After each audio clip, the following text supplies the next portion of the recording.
Bonjour à tous, merci beaucoup de vous être connectés ce matin sur ce webinaire Pacte, le dernier de l'année 2021. Je suis Aude Ménard de chez Impact Partners, responsable du Pacte. Impact Partners est une société de gestion de fonds à impact qui a été missionnée par le ministère de la Cohésion des Territoires pour animer le Pacte de façon à embarquer tous les grands groupes français de façon à soutenir les publics dits fragiles des QPV. Donc, ces webinaires, qu'ils soient sur des thématiques RH ou achat, sont l'occasion de regrouper la communauté Pacte pour s'informer et échanger sur les 4 axes du dispositif. C'est l'occasion de mettre en avant les solutions qui vous sont proposées, délivrées par Impact et ses partenaires, tout en s'inspirant des actions concrétisées par d'autres sociétés engagées. Donc, le sujet qui nous intéresse aujourd'hui, c'est le stage de troisième, ses enjeux et ses solutions. Au-delà d'être une étape qui est imposée à tous les élèves de troisième, le stage d'observation représente une chance unique pour ces collégiens, qu'ils soient de France métropolitaine ou d'outre-mer, de découvrir le monde de l'entreprise. Ça concerne 1 millier de collèges, c'est-à-dire 730 collèges se situent en REP et 364 classés REP+. On le sait, ce n'est pas toujours un exercice facile pour vous d'accueillir ces collégiens au sein de vos établissements. En particulier, je pense au secteur industriel, pour qui accueillir des jeunes mineurs, c'est une chose assez complexe pour des questions de sécurité. Et plus largement, la situation sanitaire de ces relative au Covid a complexifié l'exercice pour l'ensemble d'entre vous. Donc, j'espère que ce webinaire vous aidera à vous lancer. On va démarrer avec l'intervention de Halim Abdellatif de la NCT. Oui, bonjour. Bonjour à toutes et à tous. Bonjour à toutes et à tous. Écoutez, heureux de vous retrouver ce matin pour ce temps d'échange autour des stages de troisième. Donc, vraiment, je voulais vous saluer, vous remercier d'être tous présents ce matin.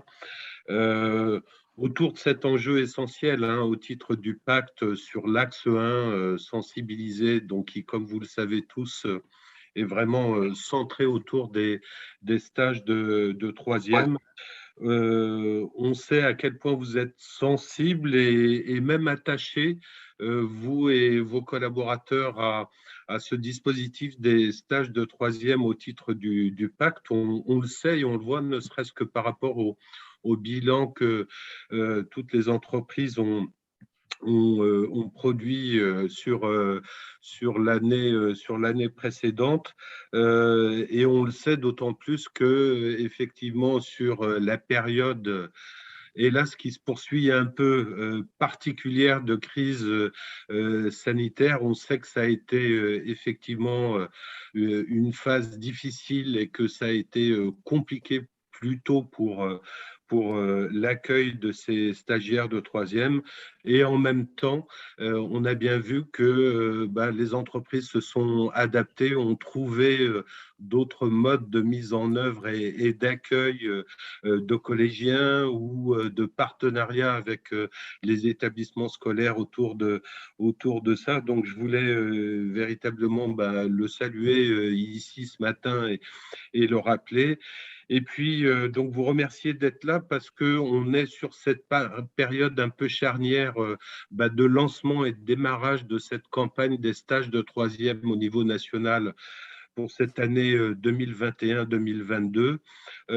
Et donc, peut-être sans faire plus long, je vais passer la parole à Frédéric Bourtoumieux et Yasmina Afidi, donc, qui sont mes collègues à la NCT au sein du programme éducation. Et donc, avec Frédéric Bourtoumieux, directeur de ce programme éducation ici à la NCT, donc qui a plus particulièrement en charge le pilotage de ce dispositif et en particulier de la plateforme Mon Stage de troisième. Donc, je vais lui passer simplement la parole, peut-être pour revenir sur les éléments clés de ce dispositif stage de troisième et puis les éléments peut-être de bilan également des exercices précédents et enfin les éléments d'orientation pour cette campagne 2021-2022 qui est engagée aujourd'hui. Voilà, merci à vous. Je te laisse la parole, cher Frédéric Bourtoumieux. Merci Alim, merci Aude.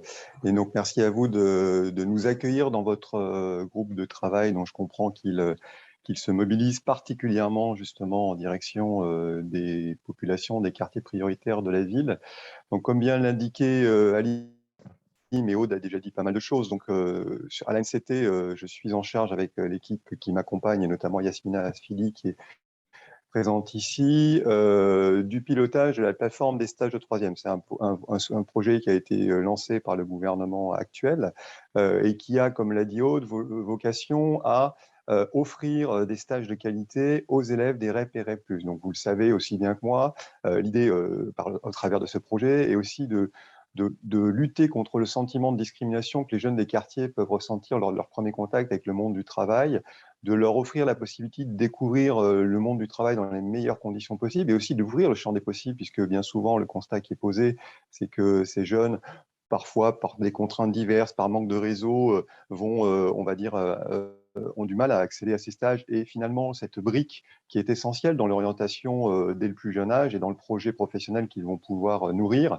est finalement peut-être pas mise à profit aussi bien et aussi positivement que d'autres élèves, d'autres enfants de France qui ont la chance d'avoir les réseaux familiaux et les réseaux, les connexions nécessaires. Donc cette plateforme, elle a vocation à leur offrir cette diversité de stage et leur ouvrir le champ des possibles pour nourrir leur ambition, puisque comme je le disais, le stage de troisième, finalement, même s'il est effectivement obligatoire, comme l'a rappelé Aude, mais surtout, il doit constituer pour ces jeunes élèves la première brique de l'orientation. Donc sur cette plateforme, très logiquement, alors Alim a indiqué que nous fixions des objectifs. Donc l'ambition que nous portons, en tout cas sur cette plateforme, c'est d'offrir au minimum 30 000 stages chaque année aux élèves de troisième de l'éducation prioritaire, donc REP+, et REP. Chaque année, nous arrivons peu ou prou à cet objectif-là. Et pour ce faire, le choix qui a été fait, c'est de procéder avec l'idée que pour pouvoir ouvrir ce champ des possibles aux élèves, il fallait être en capacité d'offrir d'abord des stages dans le champ du public. Donc, on a un objectif de 15 000 stages dans les services publics, on va dire. Donc là, effectivement, comme le disait Alim, on procède par objectif et on fixe des objectifs aux administrations, puisque nous sommes une administration, nous sommes dans la possibilité de fixer des objectifs à nos administrations collègues. Et puis, on a un autre enjeu qui est 15 000 stages dans le champ privé, où là, évidemment, on n'est pas tout à fait dans cet objectif-là, on est plutôt dans une logique de partenariat avec vous, avec les entreprises locales, avec les grands comptes nationaux, et de travailler avec vous. Et je sais que votre présence le démontre, vous avez une appétence pour ces sujets-là, et l'idée, c'est de travailler aussi avec vous qualitativement pour offrir ces stages. Donc aujourd'hui, d'un certain point de vue, je viens vous dire non pas non pas vous fixer des objectifs, mais plutôt vous dire qu'on a besoin de vous. On a besoin de vous pour alimenter la plateforme en stage, notamment dans le champ du privé. Donc au-delà rappelé, et j'ai un peu oublié de le dire, mais vous l'avez bien compris, la plateforme des stages de troisième a une spécificité puisque d'autres plateformes existent, portées par des associations, portées par d'autres collectivités. Celle qui a été souhaitée par l'État est orientée spécifiquement vers les établissements et les élèves d'éducation prioritaire. Donc, nous avons, on va dire, un territoire refermé qui est à l'échelle des REP et des REP+. Aude l'a dit, je crois, tout à l'heure, ça représente environ un peu plus d'1 millier d'établissements scolaires qui sont aujourd'hui tous référencés sur la plateforme ou quasiment. Donc, ça veut dire que c'est l'assurance aussi, en passant et en nous proposant vos offres, de toucher les publics de ces collèges prioritairement et donc de ces collèges de l'éducation prioritaire. Depuis 3 ans, grâce à vous, grâce à la mobilisation des administrations, on a permis à plus de 35 000 collégiens d'effectuer un stage de qualité, soit dans des entreprises, soit dans des administrations. On a offert beaucoup plus de stages, mais évidemment, le jeu du choix que nous leur offrons à ces élèves-là, c'est aussi la possibilité de leur laisser la possibilité de choisir. Et donc, on a un différentiel, bien évidemment, entre l'offre proposée et l'offre utilisé ou mobilisé par les élèves, mais ça, c'est bien normal. Donc, l'année dernière était une année un peu particulière, vous le savez, et vous avez été encore à nos côtés, notamment aussi avec les associations partenaires, j'y reviendrai tout à l'heure. On a permis collectivement à un peu plus de 18 000 élèves de faire un stage en digital. Donc, c'était très particulier, c'était adapté à la situation sanitaire de l'année dernière. C'était pour autant très qualitatif et là-dessus, je veux encore vous en remercier et remercier aussi les associations partenaires parce que c'est aussi beaucoup grâce à elles qu'on a réussi à développer des modules très qualitatifs de stages en digitaux, alors qu'intuitivement, nous aurions pu penser que rien ne remplace le présentiel. Cette année étant une année qui s'annonce encore un peu difficile et encore un peu particulière, mais de façon très volontariste, nous espérons pouvoir quand même de nouveau favoriser l'accueil d'élèves en entreprise et dans les administrations. Alors, quand je dis l'accueil, c'est pas forcément et pas nécessairement tout en présentiel, puisqu'on voit bien que les logiques hybrides, digitales et présentielles, vont pouvoir se faire jour, notamment parce que j'imagine que vous en parlerez. Nous n'ignorons pas que désormais, le télétravail s'est beaucoup développé dans les entreprises et que donc la logique qui prévalait dans le passé d'un accueil par un tuteur sur 100% des 5 jours de la semaine est peut-être plus complexe aujourd'hui à mettre en œuvre. Et donc, à ce niveau-là, nous n'ignorons pas que nous irons sans doute vers des logiques plus digitales. J'en reviens peut-être aux associations. Vous le savez peut-être, et deux d'entre elles aujourd'hui vont prendre la parole. Je crois. Donc, il y a Job IRL et Tous en Stage qui sont représentés également, qui sont des partenaires de la plateforme des stages de troisième. La plateforme des stages de troisième, c'est un site de rencontre. L'idée, c'est de faire matcher de l'offre à la demande, avec de la demande, même si on travaille aussi à une approche plus qualitative et essayer d'accompagner les entreprises. Vous avez bien compris que le rôle des associations à nos côtés, c'est aussi de vous aider et de vous accompagner d'une part à la prise en main éventuellement de cette plateforme, mais aussi de vous accompagner dans l'accueil, dans le bon accueil et dans le bon formatage du stage qui sera proposé. Donc, ces associations qui développent par ailleurs des activités en matière d'accueil de stage au troisième sont aussi nos partenaires sur cet aspect-là, la plateforme étant une plateforme, on va dire, de matching. Je vais en terminer parce que je crois qu'on m'avait accordé quelques minutes et j'ai peut-être déjà dépassé pour vous dire peut-être que cette année, donc, nos objectifs que nous nous sommes fixés, c'est de reprendre au minimum des stages en hybride, donc essayer de ne plus faire que du tout digital. Et là-dessus, nous avons, ce que j'ai peut-être omis de le dire, mais nous ne sommes pas seuls sur cette plateforme à la piloter. J'ai parlé des associations qui sont partenaires, mais nous pilotons cette plateforme avec la DGAFP, l'administration, c'est avec qui s'occupe des administrations, un peu le DRH de la fonction publique, et avec la DGESCO, c'est bien normal, puisque la DGESCO a en charge la coordination, l'animation, le pilotage des réseaux d'éducation prioritaire. Donc, c'est avec ces deux autres ministères que nous travaillons. Donc, les objectifs, je l'ai évoqué rapidement, aller peut-être vers de l'hybridation plus que du tout digital, si possible, en tout cas en fonction des contraintes qui se présentent. Mais l'idée, c'est quand même d'offrir et de ne pas faire qu'une génération d'élèves de troisième ne vivent pas ces stages de découverte des métiers. La deuxième orientation que nous nous sommes donnée, c'est cette année, à titre expérimental, d'offrir la possibilité à certains élèves de la voie professionnelle, notamment en prépa métier ou en SECPA, des stages également de qualité. Alors ça a comme incidence que ce sont souvent des stages plus longs. Donc on est plutôt sur une offre de stage sur 2 ou 3 semaines. Donc là aussi, dans la mesure de vos possibilités, nous comptons aussi sur vous peut-être pour nous aider à offrir et à atteindre cet objectif peut-être de stage plus professionnalisant pour ces élèves-là. Alors, on ne va pas être sur une expérimentation qui concerne tous les établissements de l'enseignement pro de France et de Navarre. On est sur une expérimentation resserrée à quelques établissements. Mais si là aussi, vous êtes en mesure de nous aider, nous prenons bien volontiers. Donc voilà, j'en termine là. Encore pour vous dire, ça fait un peu retape, mais que nous avons besoin de vous et que nous savons pouvoir compter sur vous. Voilà, je vous remercie. Merci, Monsieur Bourtemieux. Donc, vous l'avez compris, mon stage de troisième est une des solutions qu'on vous propose. Bien sûr, je pense qu'il sera utile d'envoyer à vous tous qui êtes connectés aujourd'hui les contacts des différentes personnes sur les structures qui vous sont présentées aujourd'hui afin de vous rapprocher d'eux si vous souhaitez être accompagnés. Je peux me permettre de vous couper, Aude, juste une chose, j'ai oublié de le dire. Oui. Je ne serai rien et la plateforme ne serait rien sans Yasmina Afidi qui est présente. Peut-être, Yasmina, je vous propose de passer par le chat votre adresse mail et l'adresse de la plateforme, puisqu'effectivement, vous avez raison, vous me rappelez à tous mes devoirs. C'est bien de demander de l'aide, c'est bien de demander de l'appui, mais si je ne vous dis pas où me contacter et où nous contacter, ça risque d'être un peu limité. Donc, Yasmina, je compte sur vous pour donner ces adresses, et puis effectivement, Aude, on vous donnera les éléments nécessaires. Parfait, j'enverrai le contact de Yasmina à l'ensemble des connectés ce matin. On va du coup enchaîner avec Sarmira Djouadi, présidente de Tous en stage, mais je crois que c'est Florent en fait qui est connecté. Bonjour Florent. Exactement, ça va Aude, tu m'entends? D'accord, très bien.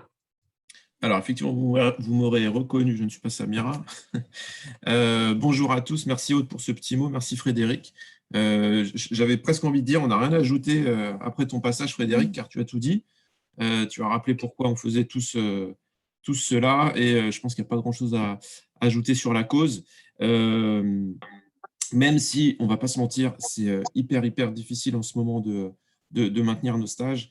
En ce moment même, nous, on a 52 stagiaires à TF1 cette semaine, sur la fameuse semaine du 13 décembre, où on se bat avec les collèges pour leur expliquer que ce n'est vraiment pas la bonne semaine pour accueillir leurs stagiaires, car entre les collaborateurs qui sont à droite à gauche le midi pour acheter leurs cadeaux de vacances, les parties de la compta gestion qui sont en train de clôturer leur compte et tout le monde a la tête ailleurs avec la 5e vague, Noël, etc. Enfin, c'est vraiment, s'il y a un message que vous pouvez relayer dans les établissements scolaires, c'est arrêter de nous envoyer 90% des collégiens la semaine du 13 décembre, car on perd en qualitatif. En tout cas, c'est notre avis à TF1, sachant que nous, on travaille avec 250 collèges en France et que énormément de ces collèges nous envoient des collégiens dès le mois d'octobre jusqu'à fin avril. Donc, quand le projet est préparé en amont avec les équipes pédagogiques, ils peuvent nous envoyer leurs stagiaires pour leur semaine de stage obligatoire de 3e, quand ils le veulent dans l'année, entre octobre et avril. Ils nous proposent même parfois le mois de mai, mais là, on évite avec les fameux ponts du mois de mai, les examens blancs, etc. Mais donc cette semaine est très difficile, mais je pense que je connais un petit peu tout le monde là, autour de la table. J'étais avec certains hier soir d'ailleurs à une formidable réception sur l'autisme, et je vous en dirai un petit mot parce qu'ils ont aussi beaucoup de mal à trouver des stages, ces enfants-là. Donc, semaine très compliquée. Cependant, on s'accroche. Comme je vous disais, nous, on en reçoit une 50aine en présentiel à TF1 sur cette semaine, et on en a à peu près 140 en digital aujourd'hui même, jusqu'à vendredi. Donc, Frédéric a tout dit. On s'est tous adaptés et on a tous basculé sur une formule un peu plus hybride, même si c'est forcément on va dire à contre-cœur, puisqu'il n'y a rien de mieux d'avoir les élèves en face de nous, il n'y a rien de mieux qu'envoyer ces gamins hors de leur mur et hors de leur quartier, comme on le sait tous. Et pour voir ceux qui sont à TF1 en ce moment, effectivement, c'est une superbe aventure professionnelle de les accueillir.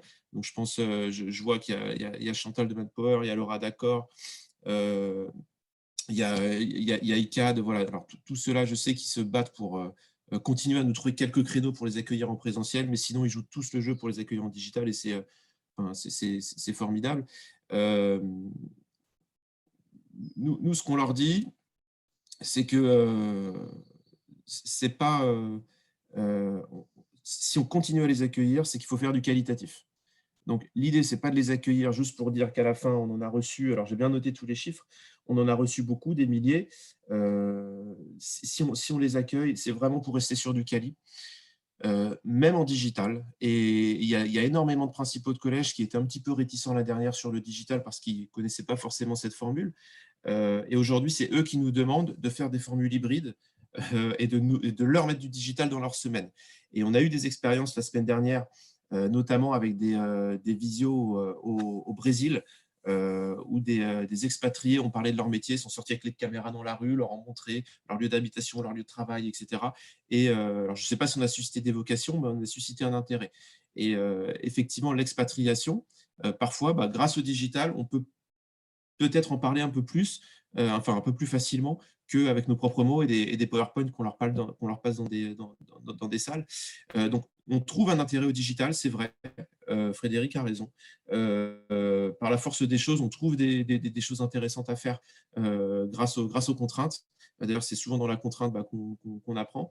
Donc voilà, moi je voulais juste vous dire que vous remercier tous au nom de Samira qui elle est bloquée à TF1 avec d'autres stagiaires, mais on voulait juste vous remercier de continuer à jouer le jeu. Merci beaucoup à l'ANCT de nous aider au quotidien. Et même si c'est difficile, on lâche pas. On a ça sert à rien que je vous donne le chiffre. Voilà, on en a juste un chiffre pour vous faire une idée. On a reçu 4000 stagiaires l'année dernière, en présentiel et en digital, donc de façon hybride. Et je voulais juste terminer par un petit mot. On travaille de plus en plus avec mais comme vous tous, avec des enfants Ulysse, mais pas que, avec des enfants aussi qui sont dans des structures en IME ou qui sont alors, vous savez, le problème de l'autisme, c'est soit tu n'es pas assez, soit c'est trop, donc soit tu es dans un collège exprès, enfin, c'est très difficile de leur trouver une place scolaire.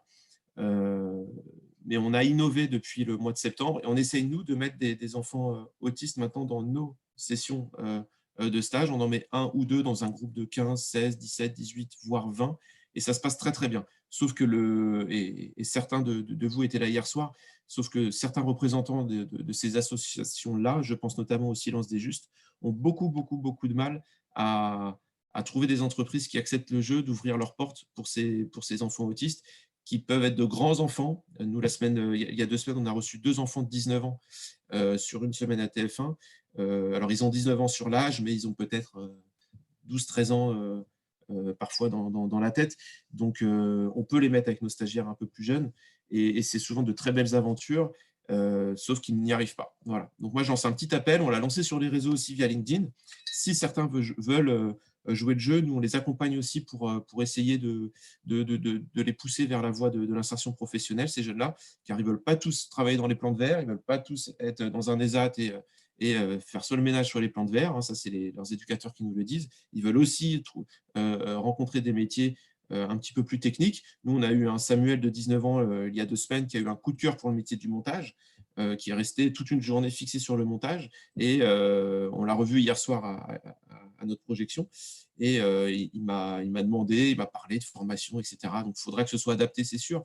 Mais voilà, on lance un petit appel. Nous, on l'a déjà fait, ça marche très bien. Je sais que beaucoup d'entre vous sont sensibles à cette cause. Je sais que Frédéric aussi. Donc, si jamais vous avez des envies, des besoins, nous, on aimerait beaucoup aussi vous aider à travailler là-dessus, main dans la main. Voilà. Merci beaucoup, Florent. Juste, mais en quelques mots, parce que le temps file, mais en quelques mots, est-ce que tu peux aussi nous expliquer le format qu'a mis en place Tous en stage, qui est un format de stage collectif inter-entreprise, dans le sens où, alors, beaucoup parmi vous aujourd'hui se sont lancés dans l'expérience du stage, renouvellent la chose d'année en année et c'est de plus en plus facile, mais peut-être pour certains d'entre vous, ça reste quelque chose qui est difficile à mettre en place. Et puis, il faut le dire, accueillir un groupe de très jeunes, parfois dans ces locaux, ça fait un petit peu peur, ça demande beaucoup de mobilisation de collaborateurs en interne. Et donc, Tous en stage, vous aviez mis en place ce format qui permettent en fait d'être tout aussi appréciables et pour l'entreprise que pour les jeunes, puisqu'en fait, ils découvrent plusieurs entreprises et donc plusieurs métiers sur une seule et même semaine. Alors, effectivement, je vais faire très court pour laisser la parole aux autres aussi. Frédéric a tout dit tout à l'heure. Le grand problème de nos stagiaires, c'est qu'en REP et REP+, sont vulgairement les anciennes ZEP, c'est qu'ils n'ont aucun réseau professionnel. Alors, ils sont autant intelligents que les autres, mais ils n'ont pas de réseau. Nous, à TF1, ce qui nous faisait mal au cœur, moi, ça fait une quinzaine d'années que j'y travaille avec Samira Djouadi, c'est que ces stages-là étaient exclusivement réservés aux enfants de collaborateurs. Donc, si ton papa ou ta maman ne travaillait pas à TF1, et encore, il y avait une liste d'attente, tu n'avais aucune chance de faire ton stage à TF1. Donc, nous, parallèlement à ça, on prenait des groupes de stagiaires, des classes entières, qu'on accueillait toute une semaine à TF1. Après, on s'est rendu compte que c'est très bien d'accueillir quelqu'un à TF1, mais s'il ne veut pas travailler dans les médias, qu'il veut être pilote d'avion ou cuisinier, il ne va pas apprendre grand-chose dans nos médias. Donc, de là est partie l'idée de faire un stage collectif. Donc, on gardait, alors plus une classe, mais un groupe de collégiens, 20 maximum. C'est souvent 3-4 élèves de chaque troisième représenté qu'on accueille en collectif. Et à partir de là, du lundi au jeudi, on leur présente une entreprise différente. Donc, lundi, TF1, mardi, Accor, mercredi, ICAD, jeudi Air France et le vendredi, retour à l'employeur du lundi pour une mise en situation sur un retour d'expérience à l'oral. Donc une restitution. Et on fait exactement le même process en digital où du lundi voire du vendredi, ils ont des contacts avec des entreprises différentes. La seule petite particularité dans le digital, c'est qu'ils font une entreprise le matin et une autre entreprise l'après-midi. On ne fait pas une journée sur un écran avec une entreprise. Sur des formats assez courts, 10h midi, 14h, 16h. Voilà. Et en digital, on peut monter à plus de 20 élèves, effectivement, et en présentiel, c'est 20 maximum. Et pour répondre à ta question, c'est très facile, une journée de 10h à 16h30 d'accueillir des élèves, car souvent, on a remarqué que les entreprises avaient un programme beaucoup plus intéressant sur une journée que sur une semaine. Ouais, tout à fait. Merci beaucoup, Florent, ce qui permet d'enchaîner avec l'exemple d'Accor et Accor Invest. Donc, merci Laura Rodriguez-Fernandez et Marie Kowalkowski de nous avoir rejoints. Et puis, vous allez nous expliquer vos folles aventures avec les stagiaires. Merci Aude. Bonjour à tous. On est très ravis d'être avec vous aujourd'hui pour partager notre expérience. Alors c'est vrai qu'on a rencontré il y a quelques années Samira et Florent qui nous ont parlé de tous en stage. On a tout de suite accroché. En fait, ce qu'on a vraiment apprécié, c'est le contact avec l'équipe, la mise en place assez facile puisqu'ils ont les contacts avec les collèges, c'est chose qu'on n'avait pas. Le type de stage, donc c'est aussi la force, c'est de pouvoir avoir un jour par semaine dédié au stage à Accor, puis après voir ce que les jeunes font dans les autres entreprises. Donc ça, c'est vraiment fort. Et puis après, le fait de pouvoir partager la semaine avec d'autres entreprises et de ne pas être seul. Donc ça, c'est ce qu'on a apprécié. En fait, depuis le début, on avait toujours fait nos sessions en physique. Et puis, c'est vrai que la crise a un peu tout bousculé. On a dû réadapter un peu tout ce qu'on avait prévu pour les jeunes et passer au digital. Donc, l'année 2020 s'est passée pour la première partie en présentiel, puis après en digital. Et pour 2021, on a tout fait en digital. Voilà, on n'a pas eu l'opportunité de pouvoir en accueillir. Cependant, ça ne nous a pas empêché de continuer à mobiliser nos collaborateurs. Ils ont été très nombreux à participer à toutes nos sessions. Donc, en fait, sincèrement, pour organiser ces sessions, ça demande du temps, de l'organisation. Mais une fois que c'est mis en place, en fait, c'est assez facile parce que ça déroule. C'est vraiment un programme type. Par exemple, on se dit, voilà, le matin, je sais qu'il faut leur présenter l'entreprise, je sais qu'il faut une intervention métier. Je sais, par exemple, pour nous, on leur fait visiter un prototype de chambre qu'on a. Donc, on sait que ça marche. Et en fait, le planning est assez facile une fois qu'on a compris qu'est-ce qui était important à leur montrer dans notre entreprise, à quoi ils sont réceptifs, parce qu'il faut aussi tester. C'est ce qu'on a pu aussi faire la première année et puis après chaque année, parce qu'on a de nouveaux projets, donc comment on les intègre, etc. dans ce planning. Donc ça, c'était vraiment important. Voilà. Après, ce que j'ai envie de vous dire aujourd'hui, c'est qu'il faut vraiment pas avoir peur de se lancer. En fait, sincèrement, au début, on n'y était pas préparé non plus. Samira et Florent nous ont donné un peu les clés pour pouvoir nous lancer, nous dire, voilà, dans une journée, ce qui est important, c'est de leur montrer qui vous êtes, qui est votre entreprise, ce que vous faites, parce que vous n'avez pas l'opportunité de les emmener forcément dans les lieux où vous êtes. En tout cas, pour nous, ça se passe au siège, donc on n'a pas l'opportunité de les emmener dans les hôtels. Mais en tout cas, on essaye de faire tout ce qui est possible pour s'en rapprocher et pour vraiment leur montrer voilà, c'est quoi le quotidien, aussi ce qu'on fait au siège, bien sûr, qu'est-ce que les collaborateurs au siège peuvent apporter à ces jeunes. Voilà. Donc après, j'ai envie de dire que c'est une vraie opportunité pour nos entreprises et pour eux. Ça leur permet vraiment d'accéder à un stage auquel ils n'auraient pas accès, comme l'a dit Florent, parce qu'on se rend vraiment compte, je l'ai vraiment vécu au travers des jeunes, c'est qu'ils sont émerveillés, ils ne savent pas où ils sont. C'est vrai qu'au début, ils arrivent, ils sont tout timides, ils ne comprennent pas vraiment où ils sont, enfin, ils savent ce qu'ils vont faire, mais ce que je veux dire, c'est que ça les intimide vraiment. Et en fait, au cours de la journée, on se rend compte qu'ils s'ouvrent. Et puis, quand je vois des jeunes qui nous disent Madame, j'aimerais avoir votre vie. Et puis, nous, on est là, on se dit c'est quoi notre vie? Et puis, en fait, ça bouleverse. Sincèrement, moi, ça m'a bouleversée. Et c'est pour ça vraiment qu'on s'y attache chaque année, qu'on fait le plus possible d'actions.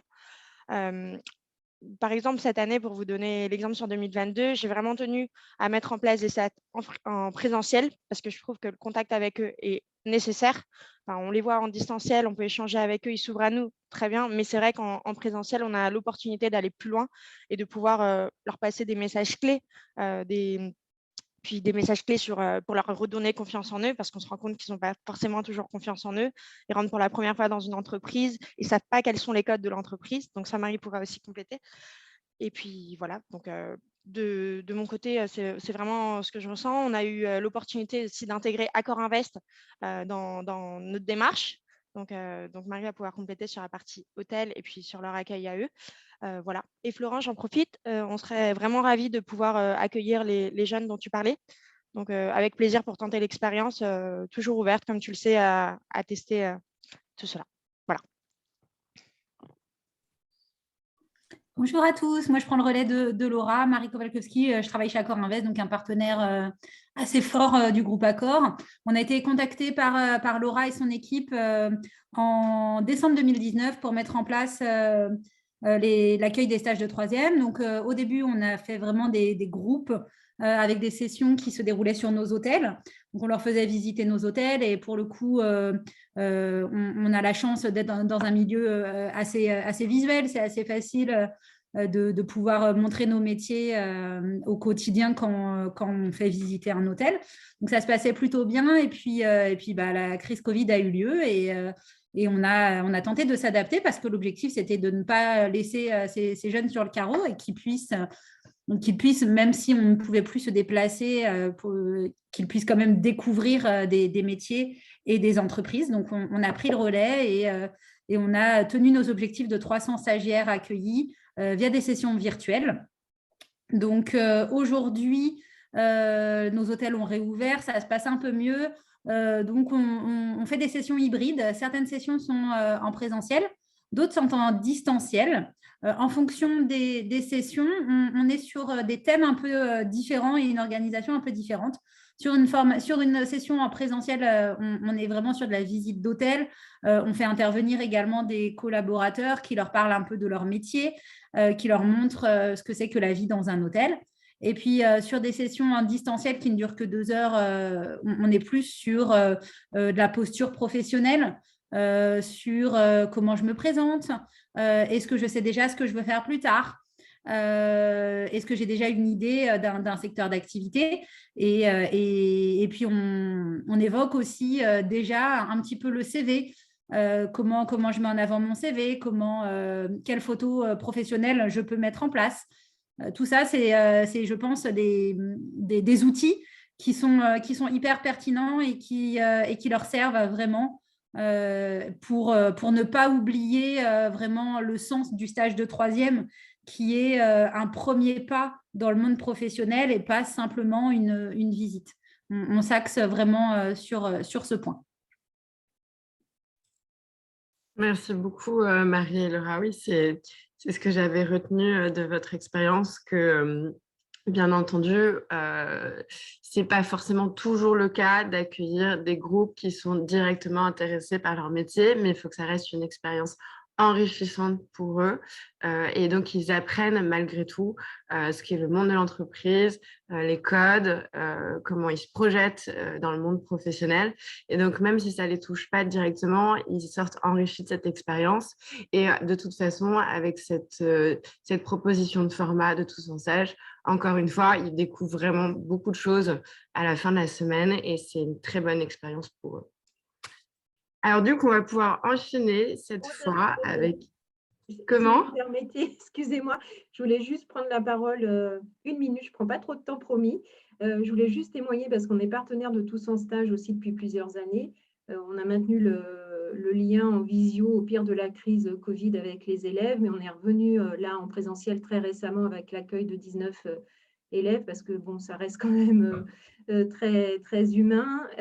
Juste pour vous dire effectivement que ça a été une super journée, ils ont été participatifs, enjoués, sages aussi, ce qui n'est pas toujours le cas, il faut aussi le dire, mais c'est des ans, et voilà, ils sont jeunes. Juste si je peux donner un ou deux conseils dans la définition du programme, c'est qu'il faut quand même prévoir pas une journée trop longue et il faut surtout ne pas remplir d'interventions de collaborateurs parce qu'au bout d'un moment, c'est difficile pour eux. Ils ne vont pas se concentrer pendant 3 heures à écouter quelqu'un. Donc, nous, on affine encore notre programme pour alterner des choses, des moments ludiques, des visites, de la théorie. Mais voilà, il faut vraiment alterner les choses pour capter leur attention. Et Florent, oui, moi, je suis partante aussi, hein, parce que j'anime la mission handicap depuis le début, mais c'est vrai que le Covid nous a mis un peu par terre. Et pour les élèves en situation de handicap, c'est vraiment un souhait très fort de la part d'ICAD, donc parlons-en. Voilà, je rends la parole. Non, mais merci, parce que c'est très important de le rappeler. Et justement, que ce soit en travaillant avec Frédéric Bourtoumieux ou Florent Bodin chez Tous en Stage, ou encore tout à l'heure prendra la parole Christine Mélégénin de Jobberl. Je pense qu'ils sont là pour vous aider à créer des formats qui permettent aux jeunes, parce qu'effectivement, vous l'avez dit, ils sont jeunes, donc c'est pas toujours facile de garder leur attention, donc il faut un format qui leur soit adapté. Je me rappelle, j'étais justement venue chez Accor, je crois que c'était il y a 2-3 ans, et vous avez créé un format où vraiment qui maintenant, je pense, a fait ses preuves, où tu disais, Laura, il y avait une présentation de collaborateurs, mais après, on allait visiter une chambre type, et vous aviez fait un jeu collectif aussi. Et tout ça était assez bien ficelé, et je pense que ça ne s'est pas fait tout de suite, mais avec le temps, on trouve effectivement ce qui marche, quoi.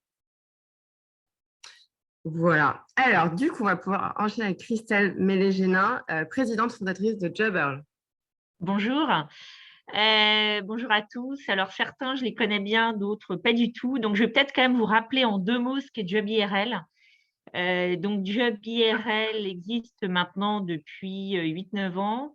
L'ADN de JobIRL, c'est de mettre les jeunes de 14 à 27-8 ans en relation avec les entreprises, des professionnels pour construire leurs projets professionnels, pour améliorer leur employabilité.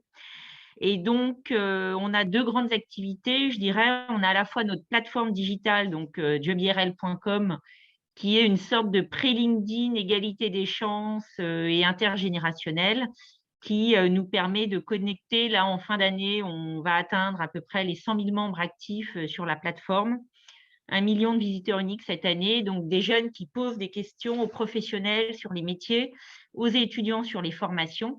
Et donc, on a des stages de 3e, des stages étudiants, des contrats d'alternance sur notre plateforme. Voilà, pour vous donner un peu le paysage général de JobIRL. Et sur le terrain, on a des programmes cette année pour 15 000 jeunes à travers la France, sachant qu'on a une antenne en Île-de-France, en Occitanie, en Aura, en PACA, et on lance des activités à La Réunion grâce à la NCT qui nous a poussé à aller à La Réunion, mais ça marche très bien. Et donc, on a différents programmes, là aussi, de la 4e aux études supérieures, que ça soit sur l'orientation, les stages découvertes dont je vais vous parler, les stages de la voie pro et les contrats d'alternance. Voilà. Donc, tout ça pour vous dire que sur la partie stage de 3e, qui est notre sujet de ce matin, donc on est missionné, je dirais, par la NCT pour accompagner 5 000 élèves par an à trouver un stage de qualité.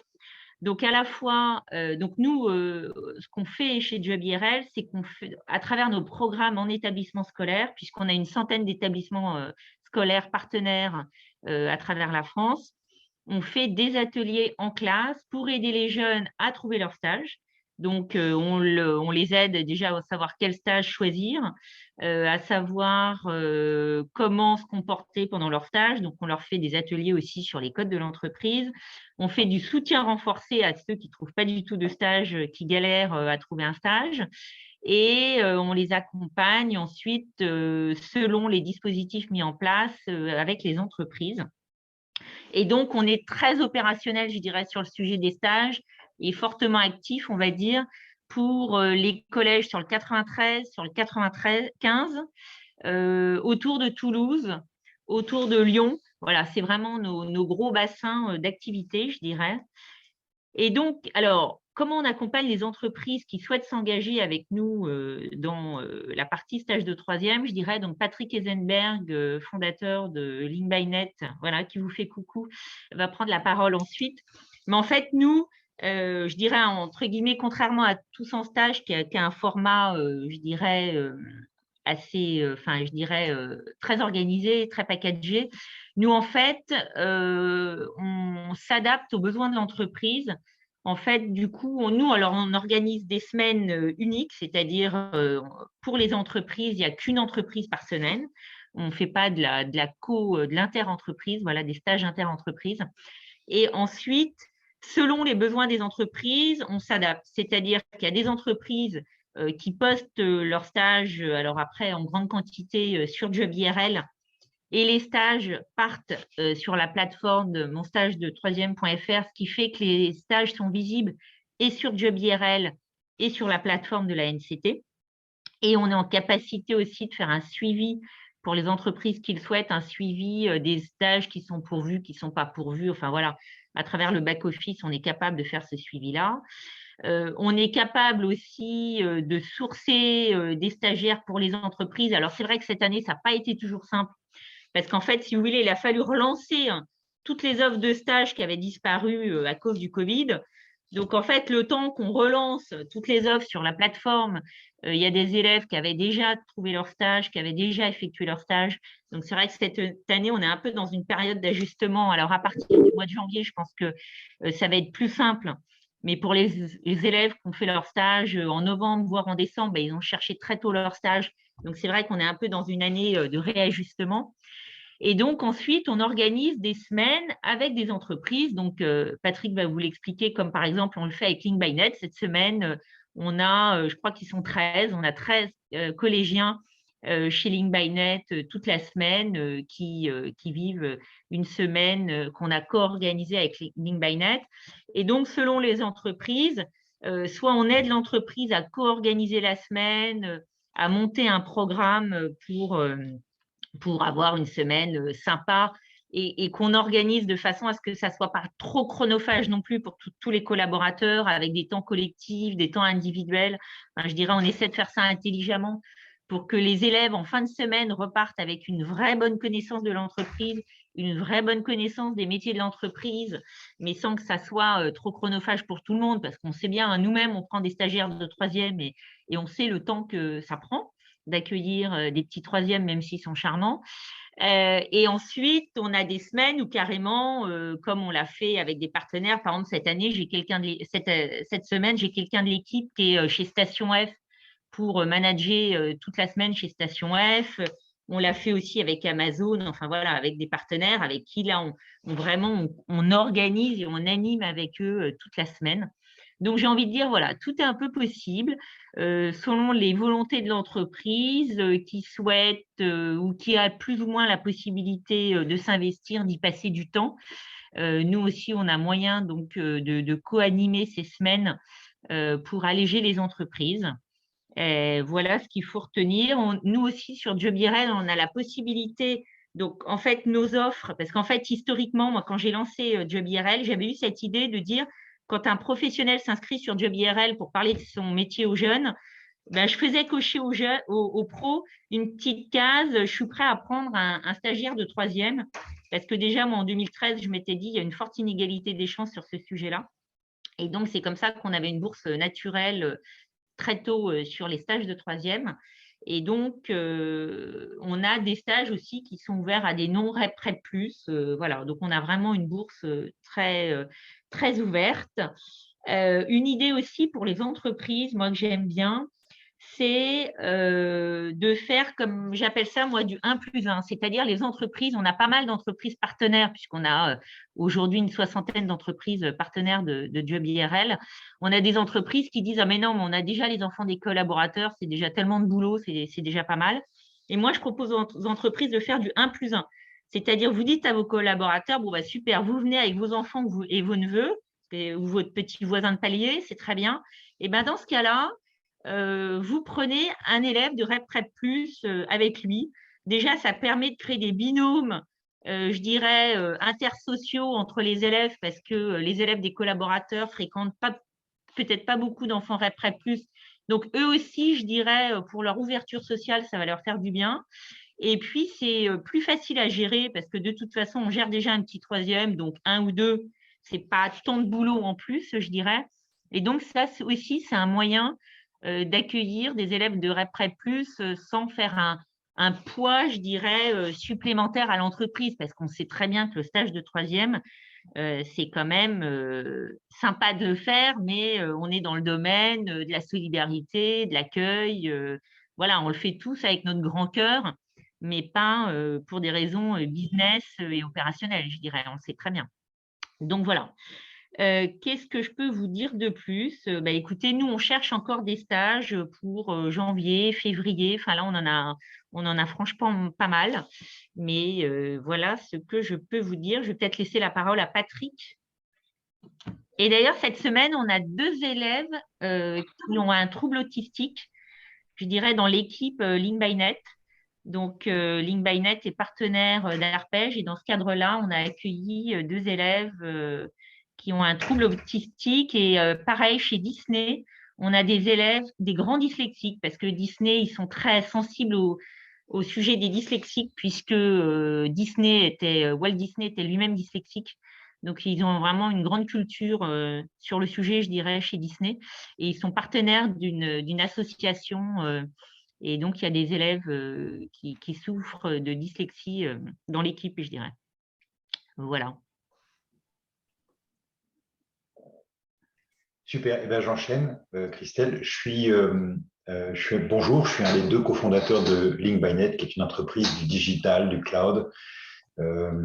On est né à Saint-Denis il y a un peu plus de 20 ans. Et puis, on a commencé dans cette zone et qu'on adore, en fait. Et l'entreprise a grandi progressivement pour atteindre à peu près 1 millier de collaborateurs, à la fois au Canada, en France, au Luxembourg, à l'île Maurice. On a 200 personnes à l'île Maurice, au Vietnam, et puis en Chine.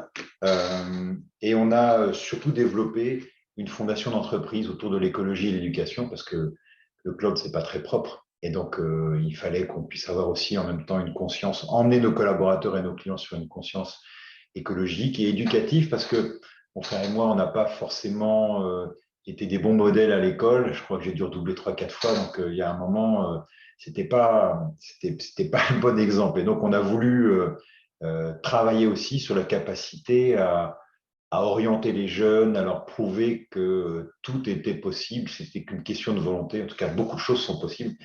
C'est qu'une question de volonté. Voilà, donc on s'est installé dans le 93. On accueille en ce moment, comme l'a dit Christelle, des jeunes. Alors, on n'a pas la dimension. Bravo pour TF1 et Accor. Franchement, ce que vous faites est exceptionnel. 4000 jeunes par an, enfin, je trouve que c'est vraiment incroyable. C'est un très, très beau résultat. On n'est pas du tout dans ces chiffres-là. On est beaucoup plus humble de notre côté. Mais on essaie vraiment de faire le maximum. Je pense que chaque entreprise a sa coloration, a sa capacité à accueillir plus ou moins de jeunes dans plus ou moins de domaines. J'avais essayé aussi de contacter une entreprise qui regroupe un certain nombre d'autistes, mais ça ne se prêtait pas tellement à l'entreprise. Je pense que pourtant, on a quelques personnes qui sont autistes dans l'entreprise. Je les connais, je les reconnais bien parce que je dois avoir aussi un petit grain de cerveau à l'intérieur, mais l'entreprise ne se prête pas tellement à ça. Et donc, j'avoue qu'on est sur un format, nous, sur 5 jours de stage. Je trouve que ce que vous faites en une journée, c'est bien, c'est très, très bien, c'est mieux que rien. Et je trouve que c'est beaucoup. Faire passer 4000 personnes par TF1, c'est une belle image. En plus, une belle entreprise que les jeunes connaissent beaucoup. Comme Accor, d'ailleurs, les hôtels, ça fait souvent rêver.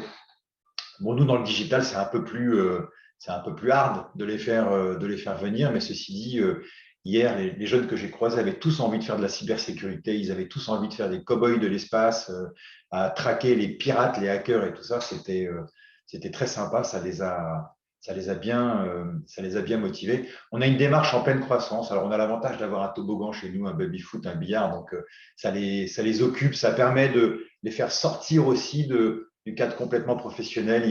Ils s'amusent bien. Dès le moment où on voit qu'ils sont un peu trop dispersés, distraits, hop, on fait un tour de toboggan. Ça les rince pendant un quart d'heure et puis on peut reprendre la session. On a pris l'habitude de faire un parallèle entre nos journées d'intégration des nouveaux collaborateurs et ces stagiaires. Et donc, en fait, on fait défiler des métiers, de gens qui viennent parler de leur métier. On sait qu'ils n'ont pas tous du tout la même attirance pour les métiers. Et donc, ce n'est pas facile de les orienter comme ça sur tel ou tel métier. Donc, on leur fait découvrir, goûter un petit peu chacun des métiers. Surtout que chez nous, c'est beaucoup de métiers immatériels. Il n'y a pas de montage vidéo, il n'y a pas d'hôtel. Tout est dans le cloud. On a des collaborateurs qui n'ont jamais vu un serveur, une robotique de sauvegarde, un câble réseau ou quoi que ce soit. Et puis, malgré le fait qu'ils se déconcentrent pour très, très vite, on arrive à capter leur attention. Moi, j'adore parce que pour nos collaborateurs, c'est un vrai challenge, en fait. ils n'ont pas quelqu'un face à eux qui écoute tout ce qu'ils disent et qui est respectueux et qui prend des notes. Voilà, il faut se dépasser pour arriver à ce que le jeune soit à l'écoute. Et puis en même temps, ça va permettre de comprendre la nouvelle génération qui va arriver. Je trouve que c'est très, très éducatif. Et puis je terminerai en disant que ce n'est pas évident d'organiser tout ça pour les entreprises, pour les petites entreprises, entre guillemets. Et l'aide que nous fournit Job IRL est quand même très, très appréciable parce que je ne dis pas qu'on met les pieds sous la table, mais c'est un peu l'idée et ça nous rapproche de l'envie d'avoir vraiment de plus en plus de stagiaires parce que Job IRL facilite vraiment ça. Et on n'a que des moments sympas, on n'a que des moments agréables, ils nous aident à cadrer, à structurer. Et c'est vrai que c'est très sympa. Et puis leur faire rencontrer tous ces pros de chez nous, je pense que les pros sont à la fois valorisés, ils voient leur métier, ils comprennent que leurs enfants sont un peu dans le même schéma, donc ils adaptent leur discours et puis ils se transposent aussi. Et donc, c'est vraiment une belle réussite. Voilà, c'est ce que je voulais dire. Et on n'a pas cette dimension de milliers de stagiaires, mais en tout cas, à notre niveau, on a un vrai plaisir à lancer cette activité depuis quelques années, à la développer et enfin en faire quelque chose qui soit bénéfique pour l'entreprise, pour les collaborateurs et puis pour les étudiants aussi. Merci beaucoup, Patrick. Et effectivement, je crois que le but du jeu, c'est qu'en fait, que ça se passe bien et que vous puissiez être accompagné par les bonnes personnes pour que ce soit une bonne expérience et pour vous et pour les jeunes.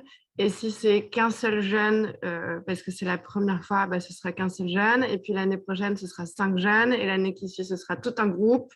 Et voilà, et que ce soit fluide et de plus en plus facile pour vous. Peut-être qu'on peut enchaîner sur les questions, si vous en avez.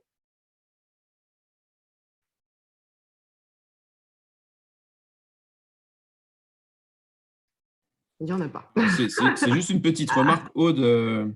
Juste une petite remarque c'est vrai que Frédéric l'avait rappelé au début. À la base, c'était pour les jeunes de REP et REP+. Et c'est vrai que je suis allé sur nos amis les autistes, puisque hier soir, on était à fond dedans. Mais ce qu'il faut savoir, c'est qu'il y a aussi des autistes en REP et REP+. Donc, ils ont la double peine. Donc, les pauvres, déjà, ils ont des situations compliquées, familiales, dans leur lieu d'habitation, zéro réseau, rien du tout, et ils sont dans des collèges pas forcément simples, et en plus ils sont atteints pour certains d'un autisme. Donc il n'y a pas de choix à faire, ou c'est qu'on on prend toujours, mais je sais bien, comme vous l'avez rappelé en amont, que ce dispositif, quand vous l'avez créé il y a plusieurs années, à l'époque du CGET, sur notre toute première discussion, c'était pour les enfants des REP et REP+. Merci Florent. Alors, il y a une question de Caroline de Montredon. Est-ce que vous arrivez à ouvrir votre micro aussi? Oui, tout à fait. Bonjour. Nous avons accueilli quelques jeunes dans nos agences bancaires au CIC lors des sessions, on va dire, hors Covid. Et je trouve la formule du stage réparti entre plusieurs entreprises, c'est-à-dire une journée intense dans chaque entreprise, très, très intéressante. Comment on organise ça? Comment on trouve d'autres entreprises partenaires pour organiser justement cette répartition sur une semaine? On s'adresse à qui concrètement? Je réponds, Aude? Oui, ok. Alors, très bonne question. Nous, pour tout vous dire, on a commencé ce projet-là il y a 7 ans. On était 4 entreprises. Aujourd'hui, on est passé à un réseau d'à peu près 180 partenaires, donc plus ou moins réguliers. Mais nous, ce qui nous intéresse beaucoup, c'est d'avoir des partenaires complètement différents.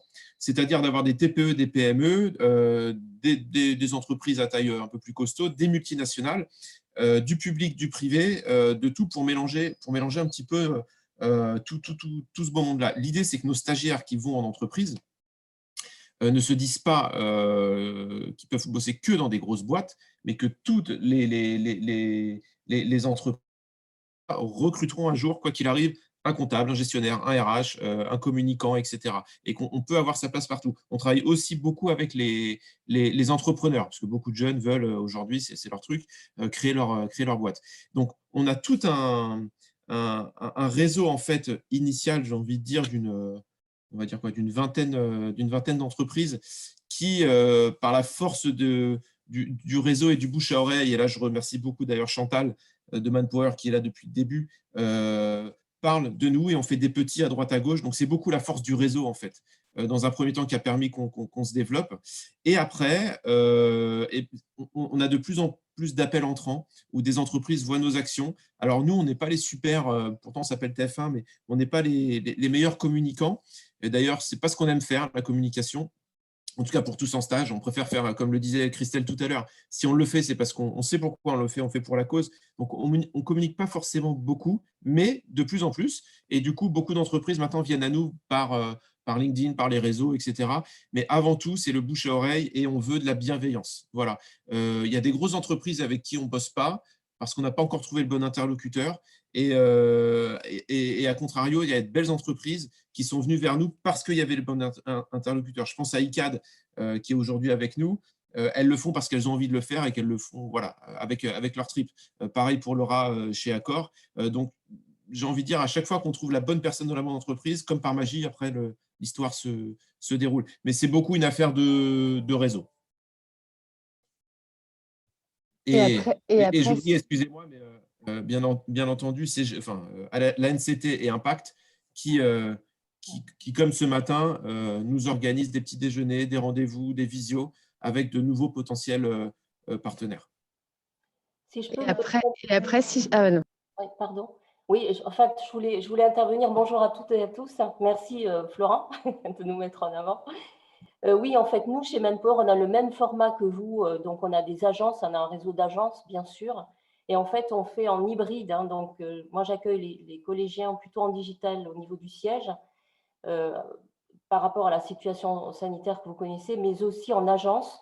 Les collaborateurs les accueillent en présentiel parce que c'est important de voir ce que c'est qu'une agence, quels sont les métiers de l'agence aussi. Et puis, on intervient également sur la matinée et l'après-midi avec la matinée consacrée à leur présentation, à qui ils sont, déjà travailler sur eux. Et puis, l'après-midi, leur faire des interventions, des simulations d'entretien de recrutement, puisque notre métier avant tout, c'est l'emploi, hein, voilà, et leur donner des clés. Et c'est ce que j'ai écouté un petit peu tout le monde, notamment Patrick Essenberg. Et en effet, c'est vrai qu'en fait, les collégiens, ils ont besoin d'être acteurs en fait, de leur journée.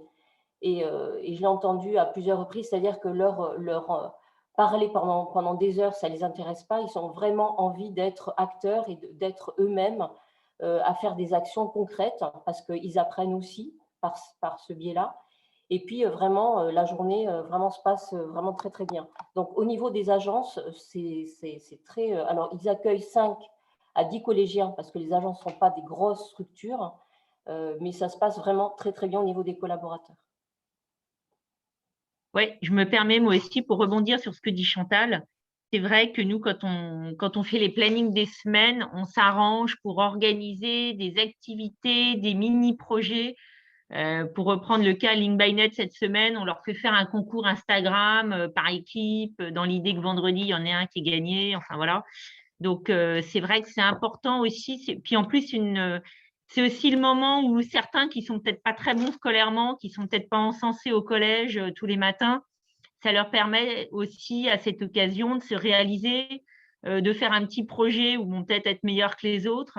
Et donc, dans la partie confiance en soi, projet professionnel, c'est important pour eux aussi. Ouais. Et d'ailleurs, je me permets, j'ai oublié de vous dire que l'année dernière, on a aussi fait des stages à distance, puisqu'en plein Covid, on a dû faire des stages à distance et on organisait des semaines complètes avec des live métiers et autres avec nos entreprises partenaires. Et je crois qu'on avait touché près de 10 000 jeunes collégiens comme ça l'année dernière, grâce à ces stages à distance qu'on fait cette année, notamment à La Réunion.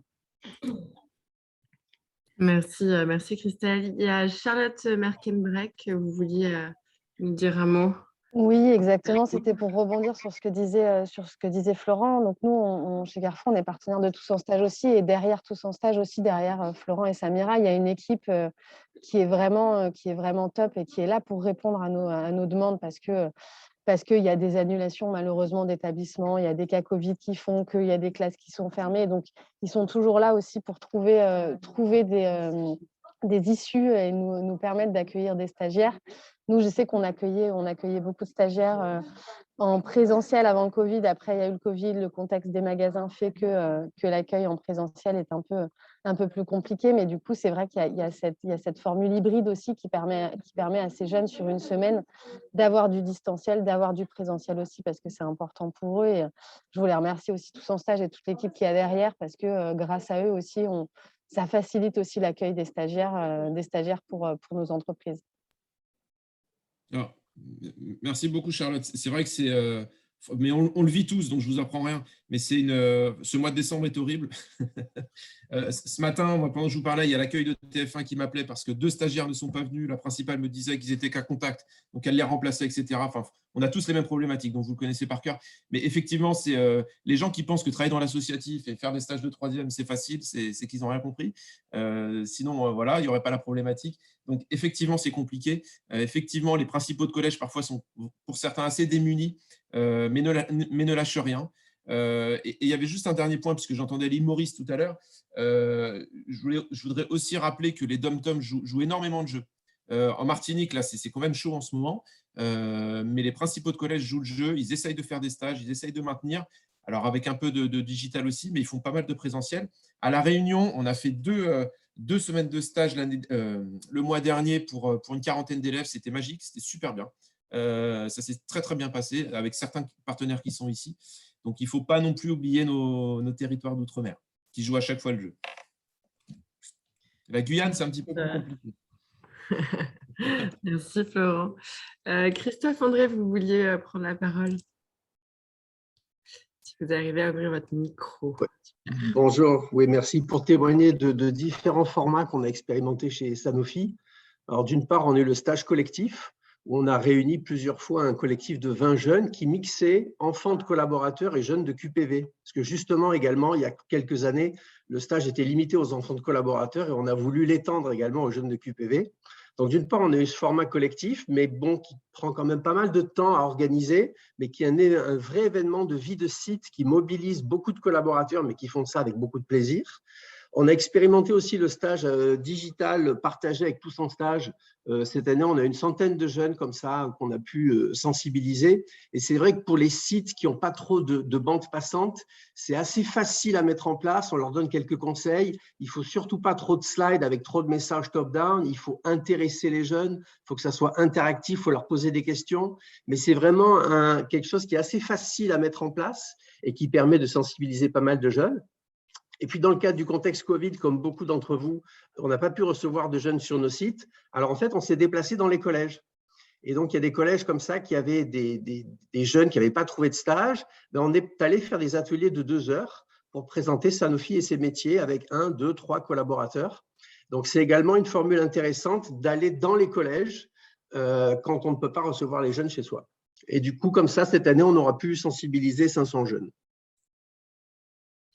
Merci beaucoup, oui, parce qu'en fait, et on l'a tous un petit peu raconté en filigrane lors de ce rendez-vous PAX, c'est beaucoup pour s'organiser et se lancer, c'est beaucoup d'humain, c'est la bonne personne qu'on rencontre, qui amorce ces choses, comme le disait Florent, au sein de l'entreprise, la bonne personne dans l'asso qui comprend en fait tous les prérequis au sein de l'entreprise pour bien accompagner les collaborateurs qui se mobilisent.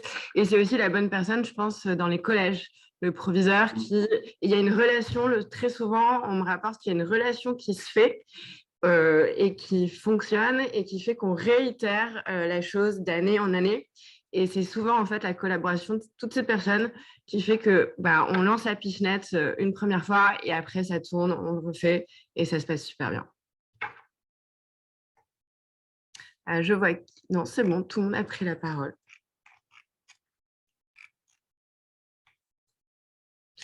Merci beaucoup. Je crois que ce rendez-vous s'achève. J'espère que ça vous a permis de vous projeter sur les stages de 3e si vous ne le faites pas déjà. Bien sûr, on vous enverra les contacts des différents intervenants qui ont pris la parole ce matin. Et moi-même, vous avez mon contact. En général, vous me connaissez. Mon mail, c'est aude@impact.fr. Je vous ferai un mail dans la journée. Je suis à votre disposition pour vous diriger vers la bonne personne en fonction de votre situation qui est la vôtre. Merci beaucoup, à bientôt et bonne fête. Merci, bonne journée. Merci, bonne Merci, journée, au bonne revoir. fête. Au revoir. À bientôt, au revoir. Merci, au revoir. Au revoir, merci beaucoup. Très bonne journée, au revoir.